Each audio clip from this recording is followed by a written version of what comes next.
આગામી નવરાત્રી મહોત્સવમાં શ્રી ખોડલધામ સમિતિએ એક મહત્વપૂર્ણ નિર્ણય લીધો છે અને આ નવરાત્રી મહોત્સવમાં કોઈ પણ અન્ય ધર્મના લોકોને પ્રવેશ આપવામાં નહીં આવે.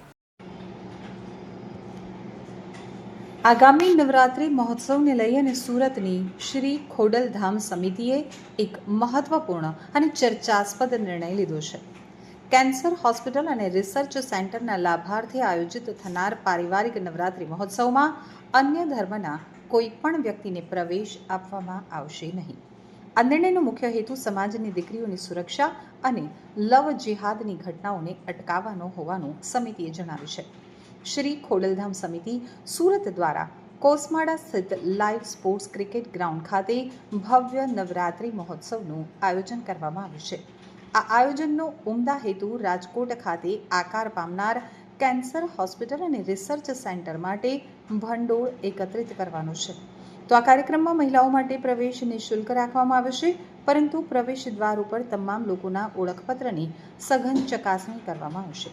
આ કઠોર નિર્ણય અંગે પાટીદાર યુવા નેતા અને શ્રી ખોડલધામ સમિતિના કન્વીનર ધાર્મિક માલવીયાએ જણાવ્યું હતું કે નવરાત્રી દરમિયાન બનતી અસામાજિક ઘટનાઓ, ખાસ કરીને લવ જિહાદના બનાવોને રોકવા માટે આ પગલું અત્યંત આવશ્યક છે. આ નિર્ણયથી દીકરીઓ કોઈપણ ભય વિના સુરક્ષિત વાતાવરણમાં ગરબાનો આનંદ માણી શકશે.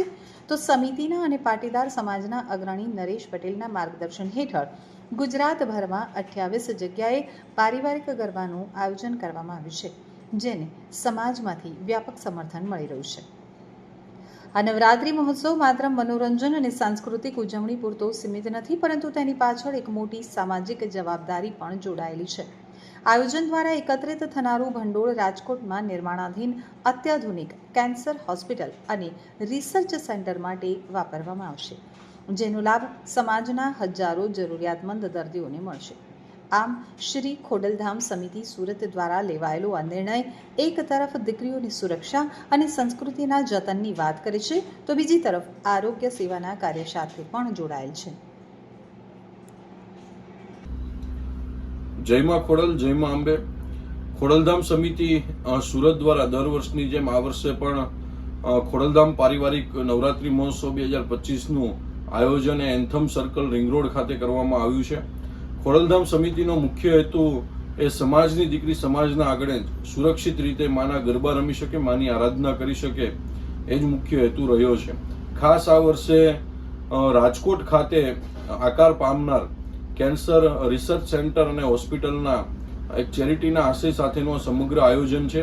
ત્યાંની અંદર જે પણ દાનની રકમ એકત્ર થશે એ આ હોસ્પિટલનો જે નિર્માણ પામવા જઈ રહી છે એમાં એનો ખર્ચ થવાનો છે. ખાસ કરીને સુરતમાં તો મહિલાઓને ફ્રી એન્ટ્રીનું પણ આયોજન કર્યું છે કે સમાજનો જે નાનામાં નાનો વર્ગ છે એમની મહિલાઓ, બહેન દીકરીઓ પણ એ મુક્તપણે વિના સંકોચે એ જે આ નવરાત્રી મહોત્સવો થતા હોય છે એનો આનંદ માણી શકે.